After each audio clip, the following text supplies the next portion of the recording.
Fellow Kenyans, today I'm delighted to return to these grounds of Uhuru Gardens to commemorate the 59th Madaraka Day, and indeed overjoyed because after 58 years of self-rule, this is the first time we are celebrating Madaraka Day at these hallowed grounds. Madaraka Day is significant in our history because it is on this day in June 1963 that our founding fathers of our nation replaced the outgoing colonial government and formed the first indigenous government of Kenya. And with this act, we achieved self-rule, or Madaraka, with Mzee Jomo Kenyatta as our first Prime Minister. However, self-rule was not the same thing as independence. With Madaraka, we had merely surmounted the first hurdle in our liberation struggle. It was 6 months after the first Madaraka Day that we secured our full independence on the 12th of December 1963. On that day, the nation was summoned to these grounds of Uhuru Gardens, and an elated people listened with tears in their eyes as for the first time, our national anthem was played, and then we cheered in boundless joy as our flag was hoisted and the flag of the British was lowered. This act of raising our national flag was not just an exercise in symbolism or a sheer sentimental exploit. It was a sign that we had achieved sovereignty as a nation, but fundamentally, it was a call to all of us to civic duty and responsibility to our people and nation. Once hoisted, our founding fathers reminded us that the flag was not just a cloth painted in designs of 4 colors. Instead, it was a painting of the national wounds and scars that we bear from our liberation struggle, coated with an illumination of our shared aspiration for our future. It was and still remains a picture of the blood we shed to regain what we had lost. It is a reflection of the dignity of our heritage and the pride that we restored. And because the ultimate act of every liberator is to lay down their weapon, the shield and the spear on our national flag is a symbol of our victory, but it is also a notice of readiness should our heritage of splendor be threatened. According to our founding fathers, therefore, our flag is not just a sentimental piece of fabric decorated in ink. We must always remember that each time it flies, it is blown by the last breath of our liberators as they made their final bow to liberate our country, Kenya. And why did our independence heroes choose these gardens as a place to midwife our young nation? What was the significance of these grounds in the history of our liberation struggle? And what did they want remembered by generations to come? On these very grounds sat the largest concentration camp in colonial Africa, holding up to 10,000 freedom fighters at any one given time. Many of our compatriots were tortured and maimed for life in that camp, and many more unknown heroes died in this field. The horrors of this camp and what inspired our founding fathers was that the tree of freedom must be watered by the blood of our patriots. And that is why on Jamhuri Day 1964, we planted a mugumo tree as a solemn and symbolic reminder of this eternal truth. Although the colonizers killed the messengers in the camp, they could not kill the message. The liberation fever spread across our nation, and the colonizers had no option but to give in. And why do I call Uhuru Gardens hallowed? It is because our founding fathers wanted us to celebrate this ground as a camp of martyrs and the birthplace of a nation, a place of remembrance, healing, and renewal. Each time we gather at this birthplace of our great nation, we must remember that being free is the easy part, but staying free is the difficult part. And although we are now fully free, we cannot continue to claim freedom casually. Instead, we must begin to practice it and jealously guard it against all threats, both foreign and domestic. The practice of freedom comes with a price. If our heroes paid the price to liberate our nation, we must similarly pay the price of nurturing our freedom. But fundamentally, we must remember that the price today is not the price tomorrow. The price of liberating the nation is not the same price of growing the nation. To keep and nurture our freedom, we have to pay a higher price. And part of this price is to be trustworthy stewards of what our founding fathers passed down to us. So my joy today is that we have been able to restore the sanctity and historical significance of Uhuru Gardens. Following many years of neglect, this historic site had become a den of thieves, and in fact it is on record that part of the 68 acres on which these grounds sit had fallen into the hands of unscrupulous individuals. We have reclaimed it and grabbed the site back and restored its dignity and purity. Yesterday I had the distinct honor of inaugurating these grounds as a monument and a museum of remembrance and a place of unedited history. And we have done this because a progressive nation does not hide its history. It confronts it and endures to correct it so as to change the future. Each time we celebrate our liberation struggle, tradition demands that we ponder a series of questions. Fundamentally, we must ask how. How have we built on what was handed down to us? What account can we give of ourselves as the successors of the cause of our liberators? And can we honestly say that we have been faithful stewards worthy of their sacrifice? On the 9th of April 2013, I assumed office as the nation's 4th president.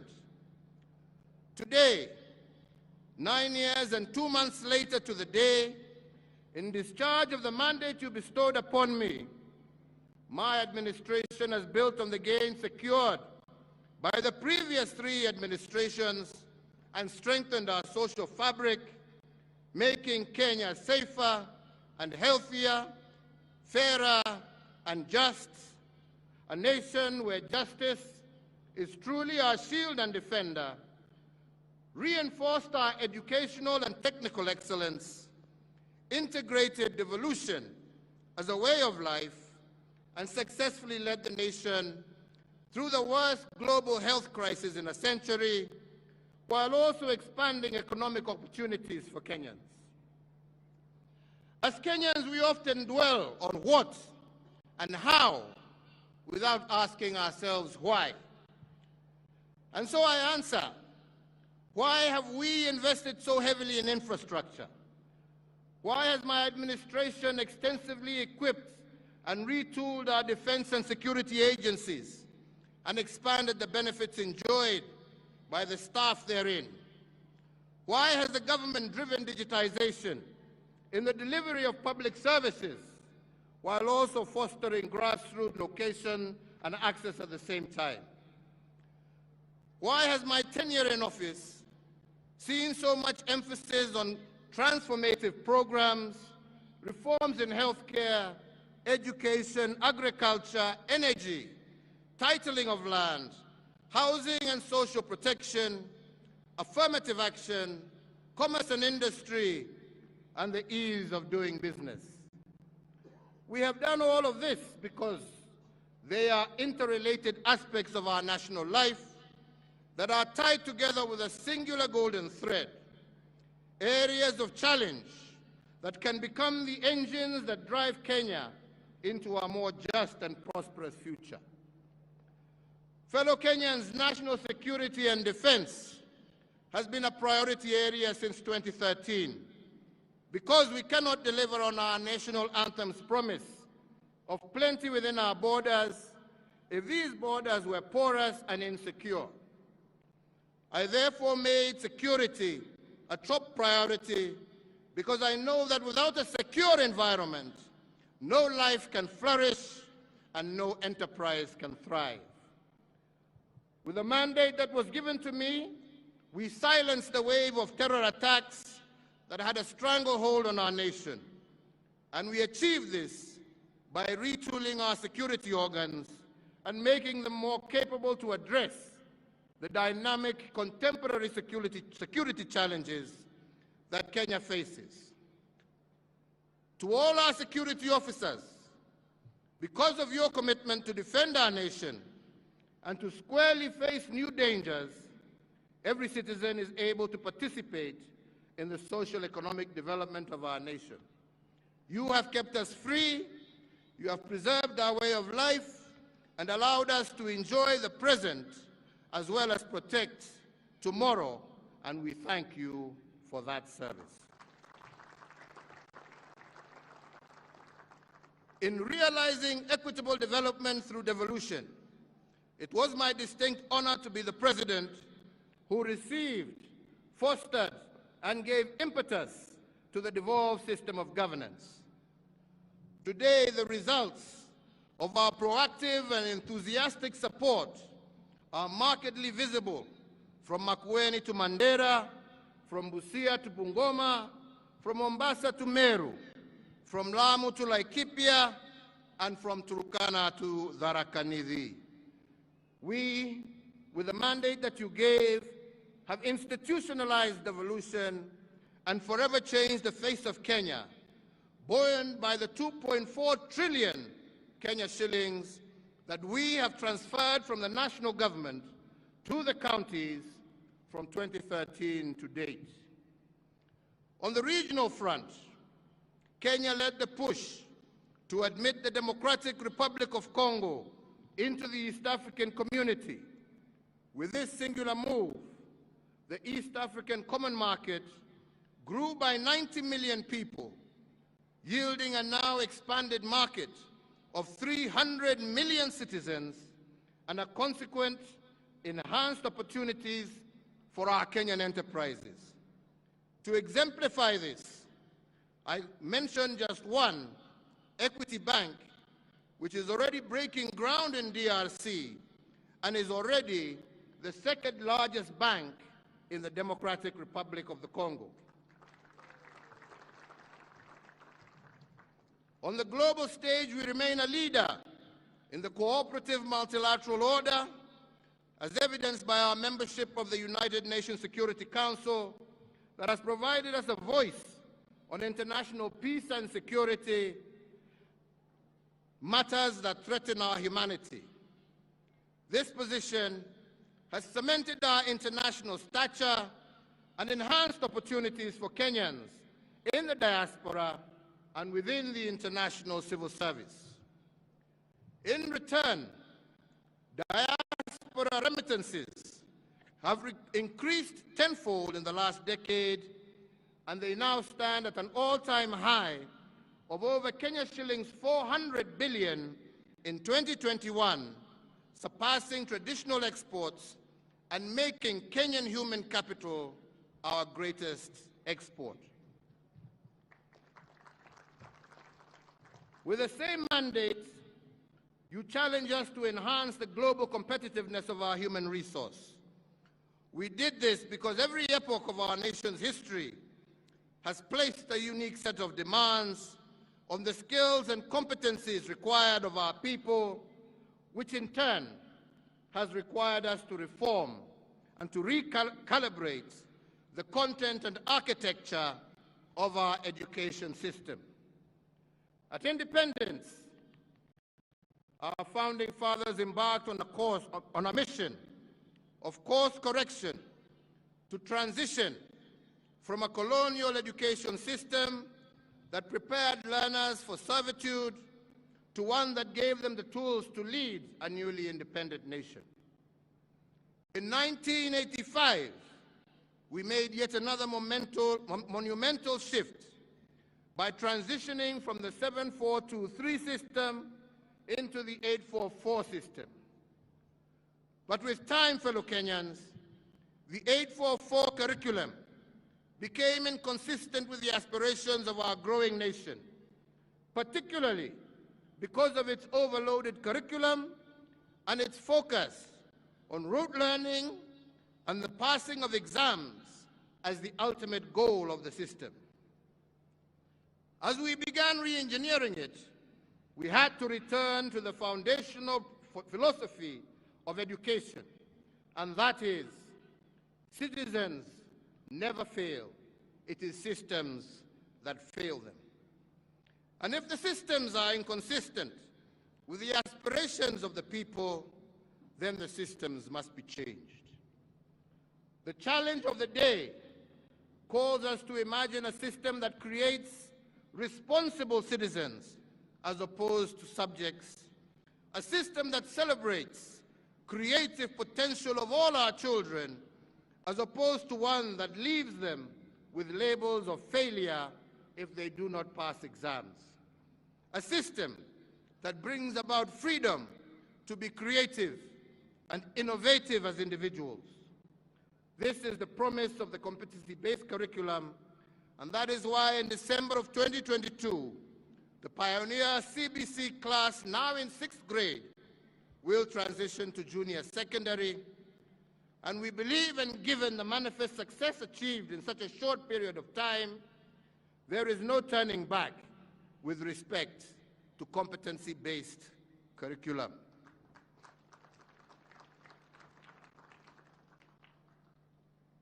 With the same mandate, we have also secured a 100% transition from primary to secondary education, ensuring that no Kenyan child is left behind.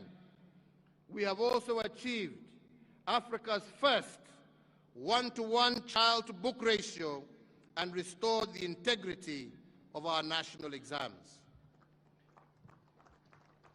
In regard to higher education, we live in a time when knowledge is placing other resources as the main driver of economic growth, and thus education has increasingly become the foundation of a greater individual prosperity.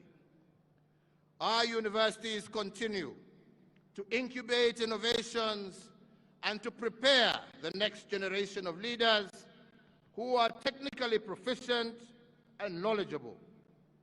Talents continue to be nurtured, and a workforce that is globally competitive is, with each passing year, transitioning from our institutions of higher learning into prominent positions locally and abroad. To ensure that even those that are not admitted to universities get an equal chance, we have transformed our technical and vocational education training. Where they stood only 52 institutions in 2013, today Kenya is home of 238 institutes, representing a 435% growth. With this transformation, every Kenyan child has a chance to make it.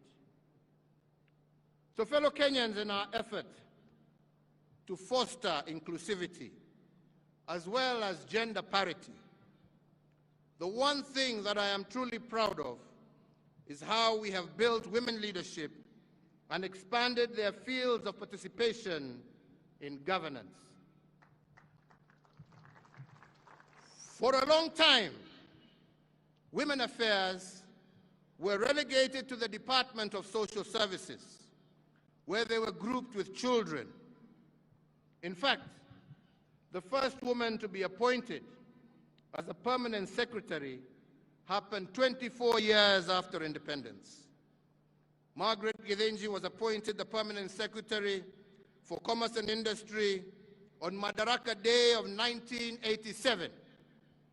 and thereafter, the first woman to become a cabinet minister, the Honorable Nyiva Mwendwa, occurred 32 years after independence in 1995.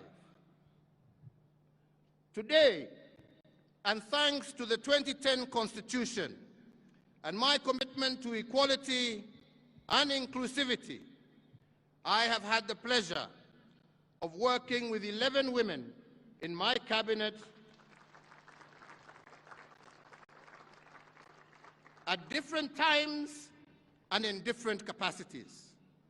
All of them have occupied high-profile portfolios, and in fact, all the cabinet secretaries for foreign affairs for the last 9 years of my term have been women, and we have seen how they have placed our country globally. Of equal note is that my administration has also fast-tracked the promotion of women in leadership in our security sector. I appointed Fatuma Ahmed as the first woman Major General of our Defense Forces in 2018. Similarly, the first holder of the constitutional office of Auditor General of our Republic was appointed under my administration, Mrs. Nancy Gadongo, and she was appointed in 2021 and continues to serve the Republic in that capacity. And of course, we have our three arms of government, one of which is now headed by a woman. After 58 years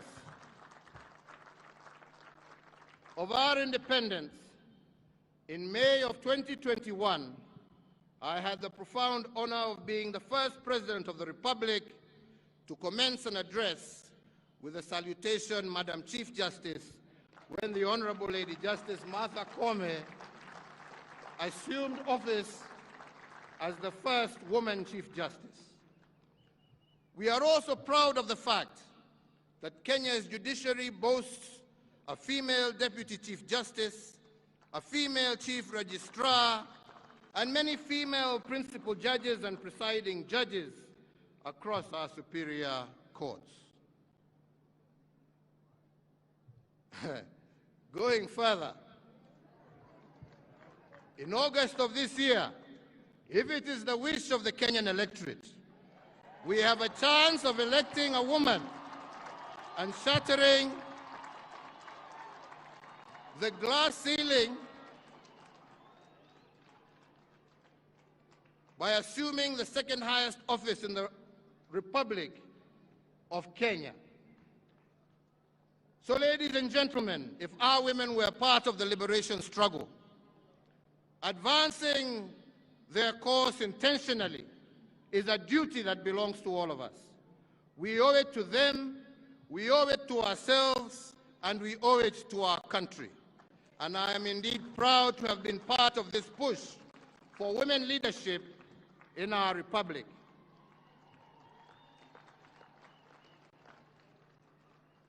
Fellow Kenyans, ladies and gentlemen, now I will give a further account of how my administration has multiplied the fruits of our liberation. And I will give this account using 4 legacy frames that have guided our execution of the mandate bestowed on us over the last 9 years. These are what I have been calling the big push investments: economic acceleration, restoration of dignity, as well as political stabilization. I begin with the first legacy frame of the big push investments, and I want to start this frame because the question many have begged is why the heavy investments in infrastructure. I have been asked severally why we have built the dams, expanded ports, built new ones, increased our road network, revived dead railways as we have built new ones. And our logic here has been very simple. It has nothing to do with what we have built. but everything to do with why we did it. The naysayers have said that we should not invest so heavily in infrastructure because people do not eat roads, they do not eat bridges. I have refused their pessimism because I know what a new road means to a farmer who has for decades been unable to get their produce quickly to the market. I refuse to delay the dream of world-class ports and fishing support infrastructure because we wanted our fishermen in our oceans and lakes to be able to gain more from their sweat of their brow. I looked at a nation whose potential was being limited by road connectivity and vowed to open up Kenya to ourselves and also to the world. The result has been that once sleepy villages and towns across our country have roared to life and become vibrant centers for economic and social activity. The result was the appreciation in the value and utility of land in many rural and peri-urban areas, instantly elevating many thousands of homes out of poverty. Similarly, fellow Kenyans, we have learned, and that is why we say we must learn from our history, is that when the British built the Kenya-Uganda Railway, some people called it the railway to nowhere, passing through a swamp called Nairobi. But to the colonizers, the railway was not the end game. What the railway was meant to achieve was the end game. Years later, what started off being called the Lunatic Express by cynics converted a swamp called Nairobi into a megacity that is today one of the top 5 cities on the African continent. It opened up an entire hinterland running from Mombasa on the Indian Ocean to Banana on the Atlantic Ocean in the Democratic Republic of Congo.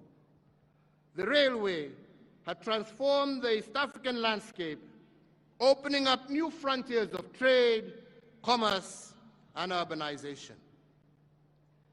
This demonstrates that infrastructure has a way of turning swamps into cities, dead spaces into high-value property, village shopping centers into huge city malls.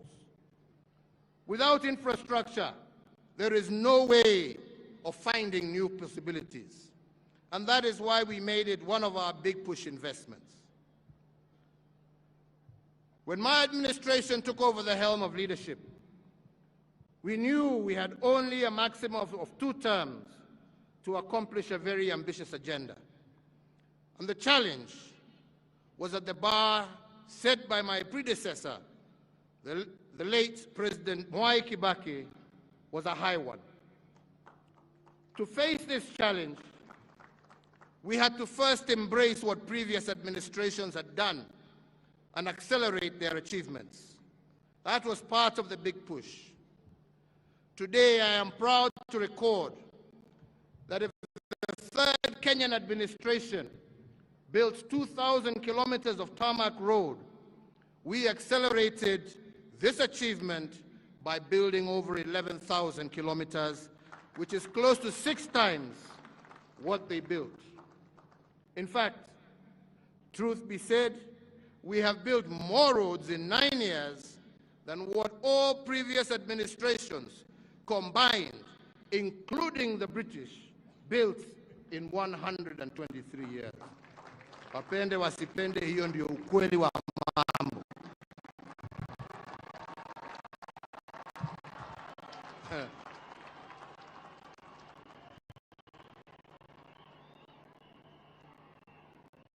If this nation's third administration had set the bar higher, we have set the bar even higher.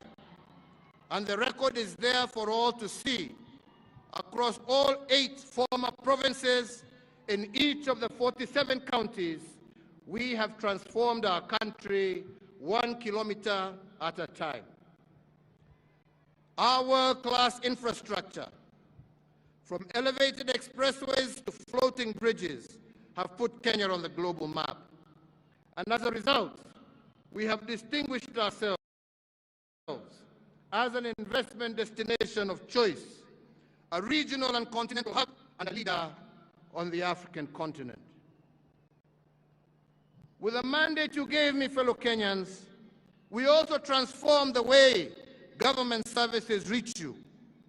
We did this through the introduction of Huduma centers, an online platform such as eCitizen, to make access to public services a fast and pleasant experience and not a toil that every citizen must endure so as to obtain basic services.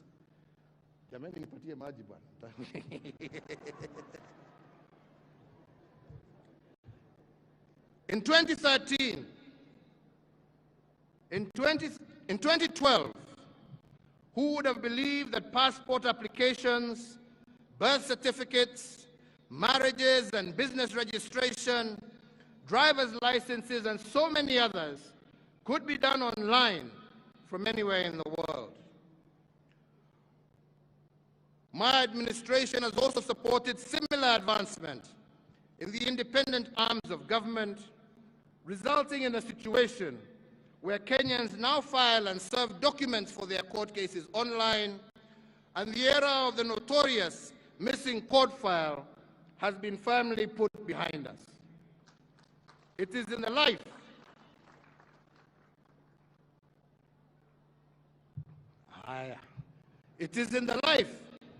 of this administration that a business can be registered online and a certificate issued on the same day, together with the KRA PIN and other statutory registrations. We did it because we know that it is our duty to facilitate your enjoyment of your social economic rights without unnecessary and cumbersome barriers. In the past, all land matters in Kenya were handled using a manual registry, and this made the Ministry of Lands a total den of corruption. In fact, part of the Wilson Airport runway to my left here had a title deed registered in the name of a private individual. But as part of the reforms in the land registry, the process of stamping out fake title deeds and reversing this fraud has been accelerated. It took previously a minimum of 6 months to do a single land transaction. This has now been reduced to 48 hours using a system called Avisasa, and similarly, instead of taking 1 to 3 months to do a land search, this system will give you a land search result in 3 to 5 minutes. Thanks to the brigadier. Huyo mama mmeona hapa, msicheze na yeye, amefanya kazi mingi sana. Wale ambao hawapigi kelele ndio wanabadilisha Kenya.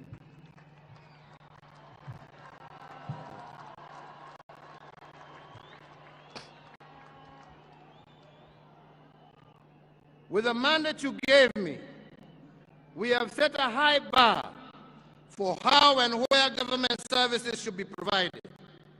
Never again will Kenyans accept that they must contend with long winding queues, pay the infamous and notorious facilitation fee to receive their rights, or to travel long distances to the nearest major town to receive even the most basic of public services. As the administration that assumed office on the signature pledge of being a digital government, the revolution that is the delivery of services online, coupled with the concept of Huduma centers, which we implemented, have changed the way Kenyans do business. In doing so, it has also created opportunities for Kenyans in the private sector and built an enabling environment for an ICT versatile society. It is in the tenure of this administration that we successfully transitioned from analog to digital television and radio, resulting in the country being home to 130 TV stations, up from 14 in 2013. 204 radio stations, up from 130 in 2013.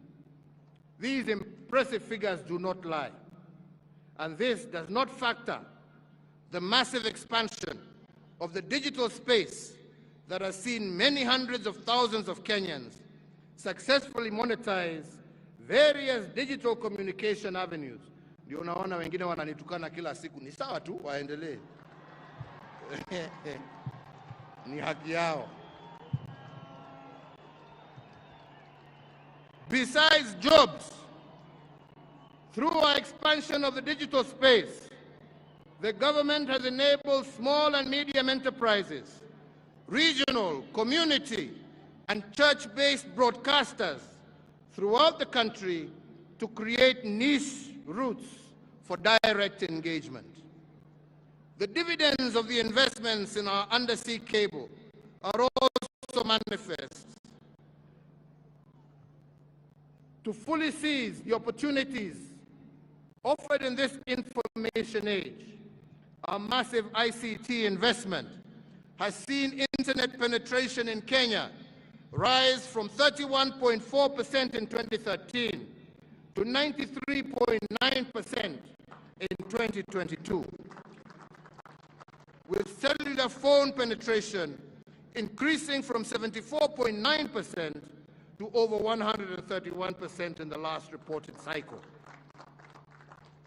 Indeed, fellow Kenyans, over the same period of time, money transfers have increased from 1.9 trillion shillings a year to 6.8 trillion shillings every year. Further, online jobs, not just here in Kenya, but globally, have secured close to 1 million jobs for Kenyans, while innovators continue to make waves globally from their very locations here in Kenya. So fellow Kenyans, as we prepare to hand over the baton to the fifth administration, there are three critical areas that I believe a new administration should focus on, but mine are just suggestions. Firstly, you cannot do the big push investments in dams, roads, and rail in an environment of corruption. I say so because we cannot lie, the devil of corruption is still alive and well here in Kenya. For the next administration to multiply our dividend and continue raising the bar, it must work from the inside out. It must not backslide on the corruption agenda. When corruption festers in government, you cannot fight it from the court of public opinion. You must fight it from the inside out. And that is why leaders elected must have the credentials and the will to continue this cleanup. Secondly, you cannot implement big push investments in an environment of political strife and hypocrisy.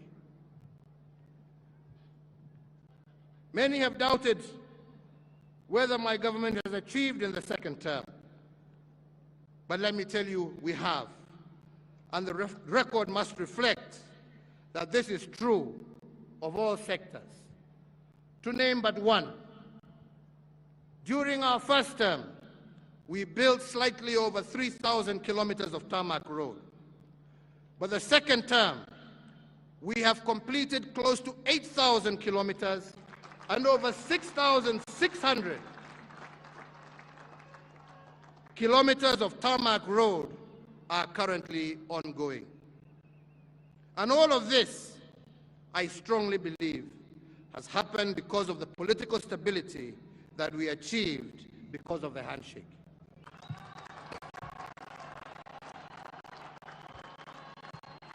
Three, big push investments are bold investments, and they call for surgical and sometimes ruthless execution. Such undertakings cannot be fed on the milk of meekness. They need an attitude that shows the contempt card to those who dwell in negativity and naysaying. For instance, many have told you that the expressway that snakes through the heart of Nairobi, our pessimists said that it is impossible, yet we have done it. And if we had said then that we would do it without a single coin from the taxpayer, except that which was used for the relocation of utilities, including electricity, water, fiber optic cables, many would have said we were dreaming, but we did it. Today, the Nairobi Expressway snakes through the skylines of Nairobi as a wonder. Under normal circumstances, it would have taken us 4 years to build it. But because we were determined to complete it, we have achieved it in a year and a half. Because we believed in Kenya, we believed in our people, and we believed in ourselves as a government. As an affirmation of the confidence we enjoy from foreign investors, we built the first expressway in Africa. This first expressway, the first in Africa, using private foreign capital. Indeed, we did this at half the time and at no project cost to the taxpayer. It is also notable that we were able to build it to international standards. With this signature project, we have opened up new possibilities for our own private sector investments, including equity and pension funds, to invest in public infrastructure and make decent returns. So, fellow Kenyans, allow me to turn to my second legacy frame of economic acceleration. And for this, I mean multiplying the economic foundations of our nation at a rate that is outside the normal. The first limb will address how we are faring on production, and the second limb will respond to a question by many why we had to borrow in order to accelerate our fundamentals. Since 2013, we have used your mandate to ring-fence and grow our traditional exports of tea, coffee, and horticulture. Across the country, coffee rates for 2022 are out, and we have nearly doubled our earnings made by the coffee farmer, from an average of Kenya shillings 60 per kilogram of cherry in 2013 to Kenya shillings 110 to 125 per kilogram today. Tea earnings from exports rose by 20%, Kenya shillings 114 billion in 2013 to 136 billion in 2021. In 9 years, over Kenya shillings 454 billion have been paid to our smallholder tea farmers. In addition, ladies and gentlemen, in addition to our traditional export crops, we have stayed ahead of the curve by supporting the emerging crops that will bolster our agriculture and horticultural earnings for decades to come. Just to mention one, the avocado, which is on course to become a top export earner. In the last year alone, we earned 15 billion shillings from avocado exports compared to 1 billion shillings in 2013. My administration has leveraged on improved diplomatic stances between Kenya and leading importers of the crop to negotiate preferential access for Kenyan avocado products. Another plank of this strategy was for employment creation is anchored on the Buy Kenya, Build Kenya policy.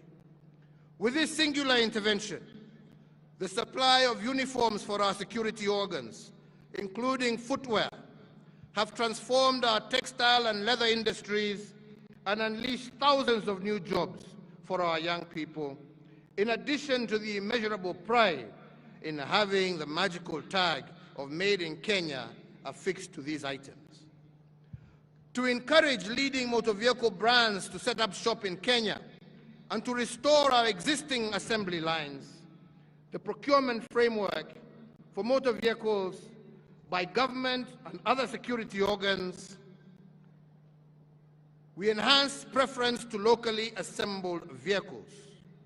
With this policy shift alone, a moribund industry of vehicle assembly that was once moribund and dead is once again alive. With the mandate that you gave us, the voice of women, youth, and persons with disabilities that was once muted is now at the center of a growing Kenyan enterprise.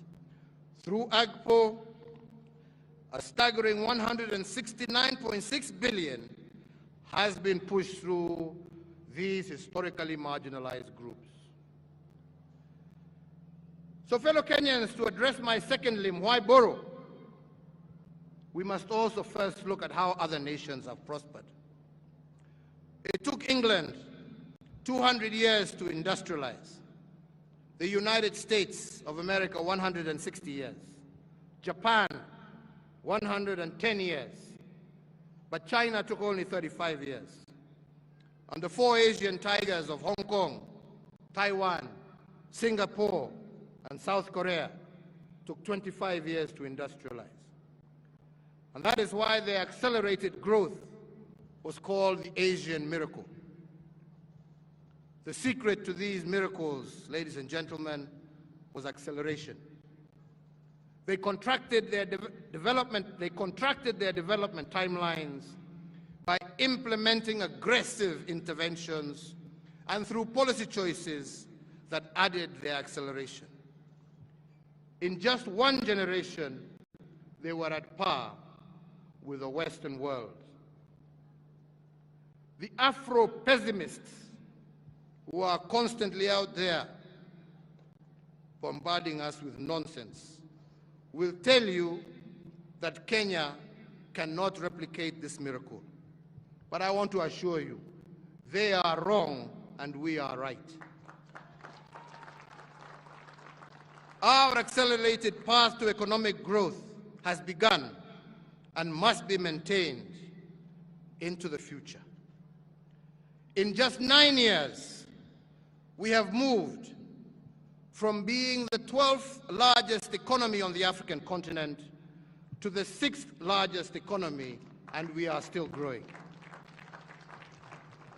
In the same time, we have tripled the wealth of our nation from a GDP of 4.5 trillion in 2013 to close to 13 trillion today. As a mark of this remarkable growth, our tax revenues have doubled from Kenya shillings 800 billion in the financial year 2012-2013 to Kenya shillings 1.6 trillion as at April 2022. With the mandate you gave us, ladies and gentlemen, we are on a course to achieve the record-shattering projection of Kenya shillings 2 trillion in collections by the end of the current financial year. Fellow Kenyans, we have grown our road network almost 6 times, our power generation 40 times, connected more homes to electricity than any other country on the African continent. And we have done this in just 9 years. I do believe that the next administration can multiply these efforts to unprecedented heights. But to keep this acceleration, that 5th administration must borrow 2 lessons. One is that it is not possible to maintain the speed of our achievements in a contaminated environment. And this allows me to go back to the corruption cleanup that I started talking about. When we took over in 2013, we had some state corporations that were rotten from the core. We had to drain this swamp from inside out. But we had to balance this cleanup exercise with accelerated performance. Some have accused me of militarizing our country. I have no such intention. Kenya is a democracy, and it shall always remain a democracy. But I did not hesitate and will not hesitate to use our discipline services to correct and to do that which others have failed to do.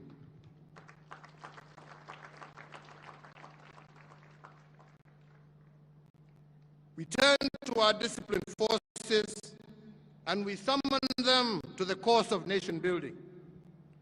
And the record must reflect that they have not disappointed us.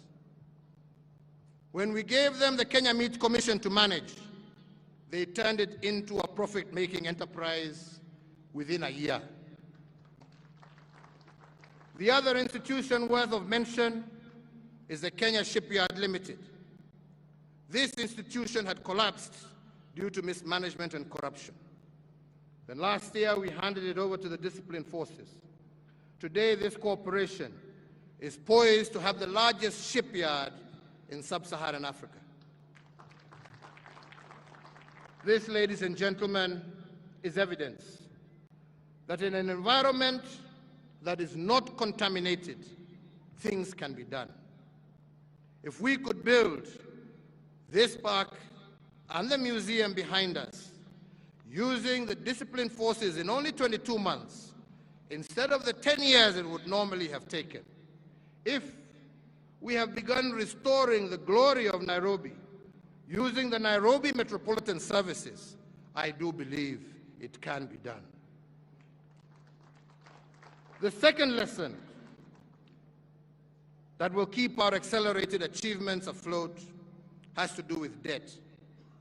And on this, I want to pose a national question. How much is too much borrowing? When does borrowing become too much and unbearable to a nation? The only time debt is a burden to a nation is if a nation is led by looters. But in the hands of a visionary administration, debt is a catalyst for rapid development. And I will give but one example. When South Korea achieved her economic miracle in a record 25 years, it also achieved the rank of being the fourth most indebted nation in the world.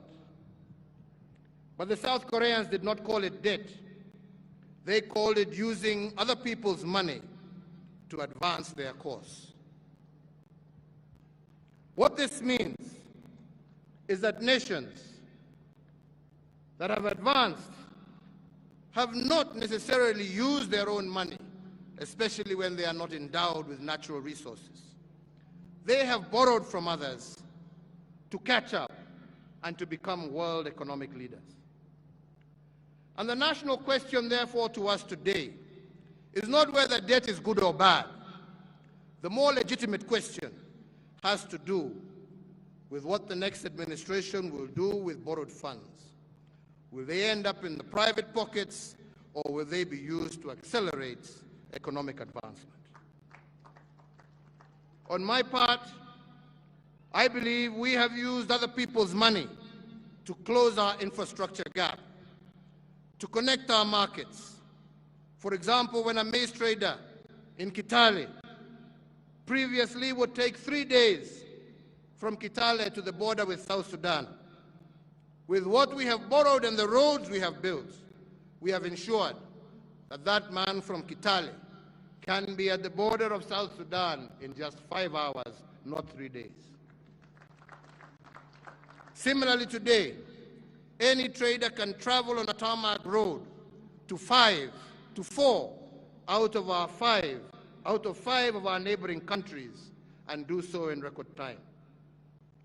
If we can transport 10 times more passengers with the SGR at half the price and at half the time, and move 3 times more cargo daily from Mombasa to our neighbors, then our borrowing has surely been worthwhile and paid tangible dividends.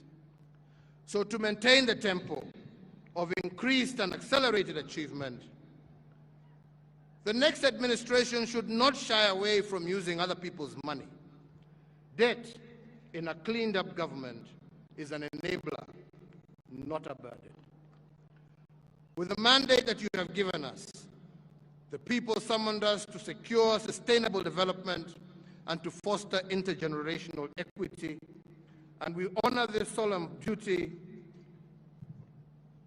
We honor. Now, sorry, let me go back.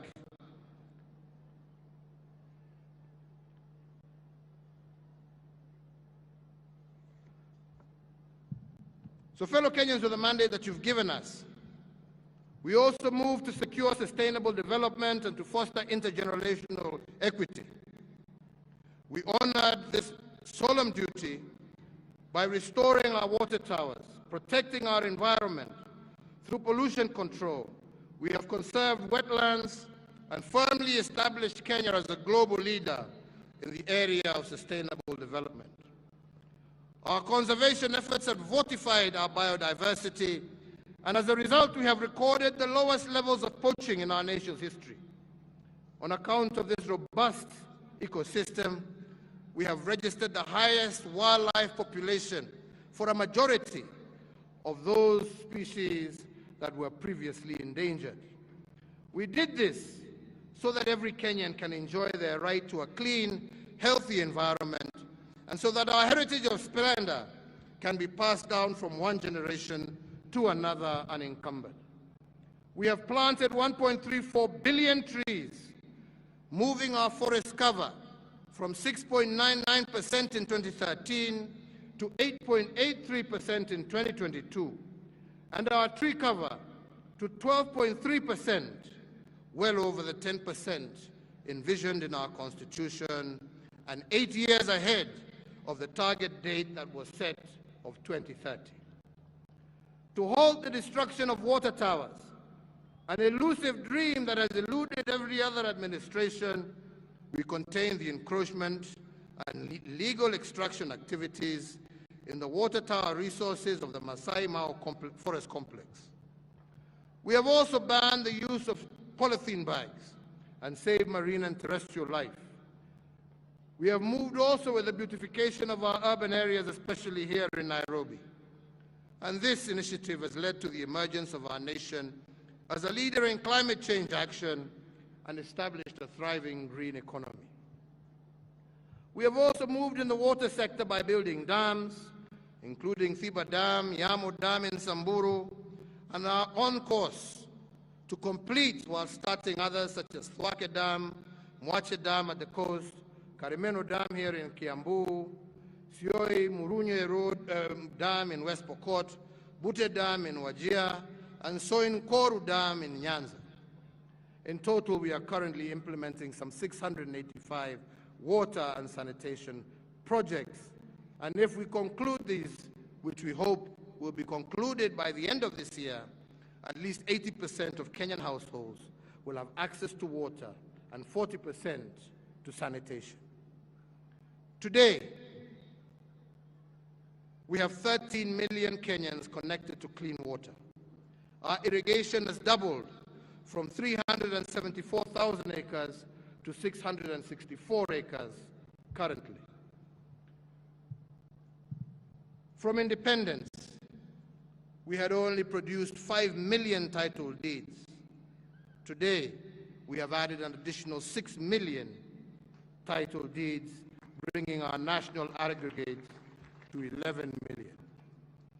We have also heralded the enactment of the Land Index laws, which should put a stop to the blight that is occasioned by bloated valuation figures in the process of compulsory land acquisition, thereby making it easier for us to complete public projects. We have also moved towards the restoration of dignity and political stabilization. And as we look forward to the August 9th general elections, we must ask ourselves, what is the purpose of an election? Let me pose this question more pointedly by using two examples. When we choose the legacy framework of restoration of dignity, we want to reduce the burden of dignity to our people, and this is why we have targeted health.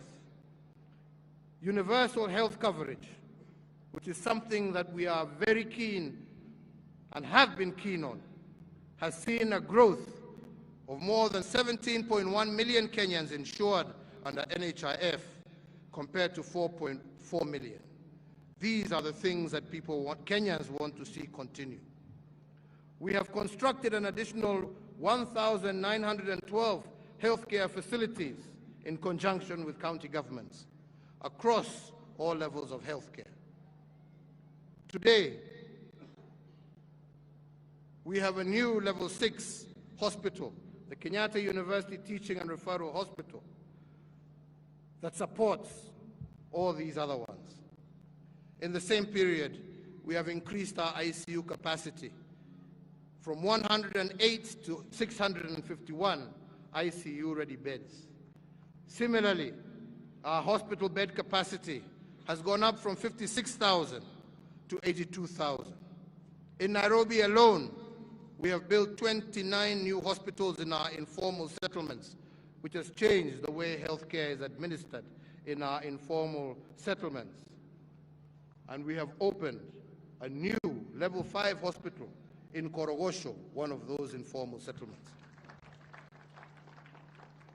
And although we have increased affordable access to healthcare, we have not yet done all we can, and there is still more to be done.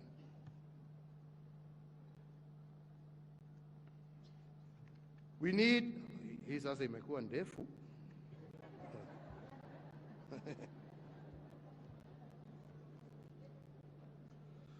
So ladies and gentlemen, let me try and conclude. While we have had the longest and most consequential period of transformation in our nation's history, it does not mean that the work of nation building is complete or that we are free from want as a country. Recurring waves of drought continue to subject some of our brothers and sisters across our country to hunger. It is hard to tell whether the long rains that we expected in April will commence properly or not, or whether we shall have another year, a fourth year of consecutive drought. And even as we contend with these effects, we are also facing challenges rising from other areas that no other generation has faced in over a century. A health pandemic that has caused untold suffering, robbing us thousands of our fellow compatriots, and in its wake, rendering millions jobless. Global tensions today are threatening global food supply and fuel supply chains, causing untold disruptions in transport and logistics, causing skyrocketing prices of basic commodities, food items, leading to higher costs of living and turbulence in international finances, issues that will continue to require attention and vigilance. We are also still faced with security challenges in parts of our country, including Kerio Valley, parts of Marsabit, parts of Laikipia, where bandits cannot even spare our children, robbing us our future. And unemployment is still a major challenge, dampening the spirits of our youth and also disheartening their parents. Equally important to highlight is the threat also to our traditional values and the family as the basic unit of our society. The evolving face of the Kenyan family is characterized in the 2019 national census, where families headed by single parents rose from 25.1% in 2009 to 38.2%. If unchecked, this trend shall destroy the fundamental character of Kenya and reap untold harm onto our most vulnerable and precious members, our children. So I urge all of us, including our religious leaders, our community leaders, and all concerned government agencies to step up to the plate and make sure that the Kenyan family remains a strong and respected institution that it has historically been. So, fellow Kenyans, my message to the nation today is that whereas we are claiming progress, we do not claim perfection. Yes, we have made commendable progress on the socio-economic front, but we cannot claim to have reached the pinnacle of our nation's potential. There is much more to be done to move our nation to the next level of development. The fourth administration that I have had the privilege to lead together with my colleagues has laid the foundation upon which the fifth, the sixth, and the seventh, and all future administrations can build. However, to achieve the shared aspirations of our people, successive administrations are called upon to foster national unity, and this is the single greatest enabler for sustainable development and shared prosperity for all. Our first collective national duty, therefore, in this forthcoming elections, general elections, on the 9th of August 2022, is to choose peace and stability over fear, hope over hate, and progress over retrogression. On this solemn occasion, we also reflect on the plight of our brothers and sisters who have run into headwinds with the law and are currently serving custodial sentences in our correctional facilities. Indeed, in response to various petitions from actors with the justice and legal sector, and in line with our commitment to restorative justice and reintegration of offenders, on the recommendation of the Power of Mercy Advisory Committee, I have on this day exercised the presidential prerogative of pardon and granted a second chance to some 3,908 inmates.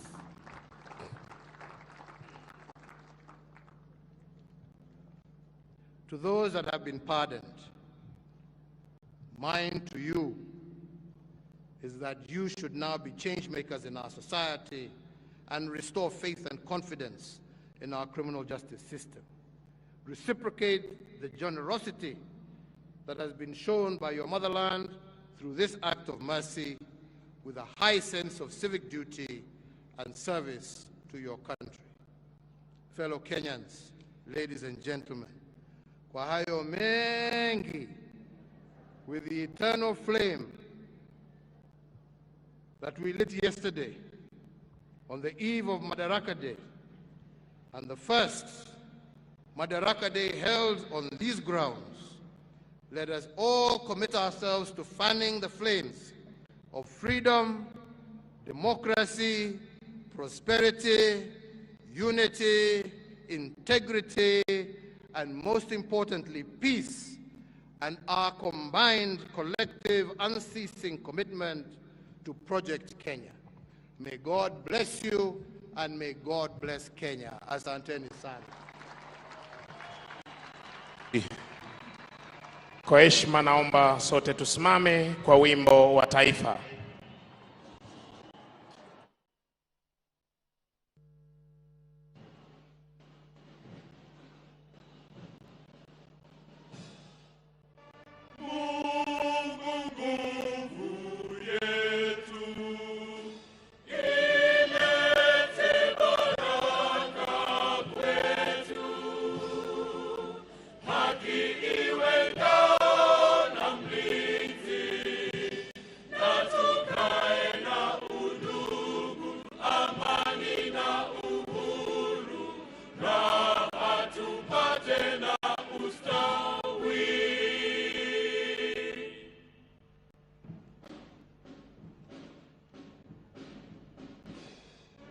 Mungu twaomba uilinde